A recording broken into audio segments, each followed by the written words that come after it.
একদিন একটা জঙ্গল দিয়ে একটা সাপ যাচ্ছিল। সেই সাপটি যে রাস্তা দিয়ে যাচ্ছিল সেই রাস্তার পাশে একটা ছোরা পড়েছিল, খুব তীক্ষ্ণ এবং ধারালো একটা ছোরা পড়েছিল। সে সাপটি যখন পথ দিয়ে যাচ্ছিল তখন হঠাৎ করে তার লেজ সামান্য একটু পরিমাণ ওই ছোরার সাথে লাগার ফলে তার লেজটা আঘাতপ্রাপ্ত হয়। সাপটি যে আঘাতপ্রাপ্ত হয় তবে সেই সময়টাতেই সে অনেক রাগান্বিত হয়ে পড়ে এবং সে রাগের বশে সেই ছোরাতে আবার একটা ছোবল দেয়। ছোবল দেওয়ার ফলে যেহেতু ওই ছোরাটা অনেক ধারালো এবং অনেক তীক্ষ্ণ ছিল, তাই ওই সাপের ফোনাটিতে আরো একটু জখম হয়ে যায়, অর্থাৎ আরো একটু কাটা যায়। সে পর্যাপ্ত পরিমাণে ব্যথা পায়। সে ব্যথা পাওয়ার পরে সে আরো রাগান্বিত হয়ে যায় এবং রাগান্বিত হয়ে সে ভাবে এই ছোরাটা হয়তো বা তার শত্রুপক্ষ, অর্থাৎ এই ছোরাটা হয়তো বা তার শত্রু।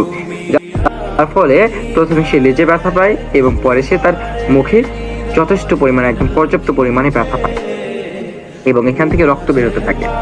সেই রাগে ক্ষোভে সেই ছোরাটার দিকে যায় এবং ছোরাটাকে আস্তে আস্তে ছোরাটাকে সম্পূর্ণ পেঁচিয়ে ফেলে।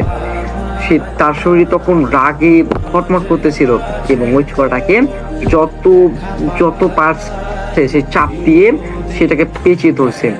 যেহেতু যেহেতু ছোরাটা অনেক ধারালো এবং তীক্ষ্ণ ছিল, তাই সাপটা যতই ওটাকে ঘিরে ধরছিল এবং যত চাপ দিচ্ছিল তত তার শরীর কাঁপতে কেটে যাচ্ছিল। একসময় দেখা গেল সে যতই ওই ছোরাটাকে পেঁচাচ্ছে আস্তে আস্তে এবং চাপ দিচ্ছে, কিছুক্ষণ পর দেখা গেল তার সম্পূর্ণ শরীর কেটে কেটে কয়েকটা খণ্ডে খণ্ডিত হয়ে গেল।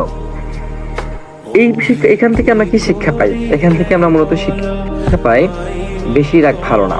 যখন আমরা একটু রাগান্বিত হই তখন এই রাগটাকে প্রশমিত করতে হবে।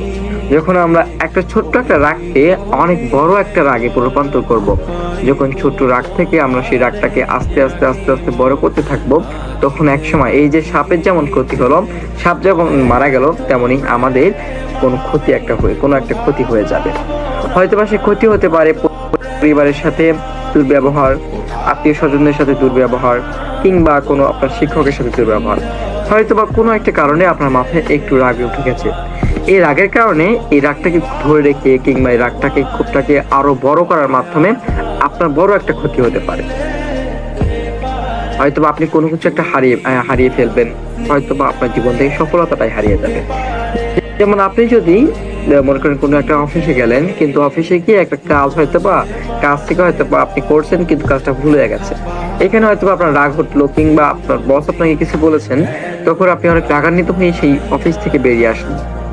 দেখা গেল পরে যেমন সাপটা এখানে অতিরিক্ত রাগান্বিত হওয়ার ফলে মারা গিয়েছে, তেমনি আপনি ওই অফিস থেকে অতিরিক্ত রাগান্বিত হয়ে বেরিয়ে